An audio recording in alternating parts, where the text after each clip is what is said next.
एक बुजुर्ग थाने पहुंचते हैं और रिपोर्ट दर्ज कराते हैं कि उनकी बहू की हत्या हो गई है और वो हत्या किसी और ने नहीं, उनके बेटे ने की है। बुजुर्ग बताते हैं कि बेटा शराब पीने का आदी है और उसने बहू की बेदम पिटाई की है, क्योंकि रात के अंधेरे में कमरे के भीतर केवल बहू और बेटा थे। लेकिन सुबह का मंजर कुछ इस प्रकार से है कि कमरे के भीतर बहू की साड़ी फटी हुई है और कई जगह चोट के निशान हैं और वो खून से लथपथ पड़ी हुई है। पुलिस इस बात की सूचना पर बाकीगुड़ा गांव पहुंचती है और कमरे के अंदर का मंजर देखती है तो सिहर उठती है कि आखिरकार किसी पति ने अपनी पत्नी की इतनी बेदम पिटाई क्यों की है।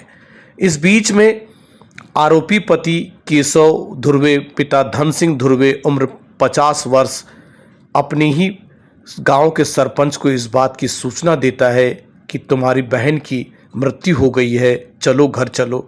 जब गांव के लोग भी घर पहुंचते हैं तो देखते हैं अंदर का मंजर कुछ अलग सा है और पुलिस इस मामले में पूरी बारीकी से जांच शुरू करती है और 24 मई को इस बात का खुलासा कर देती है कि केशव ने अपनी पत्नी नीलू धुर्वे की बेदम पिटाई की थी। इस दौरान उसकी मौत हो गई थी।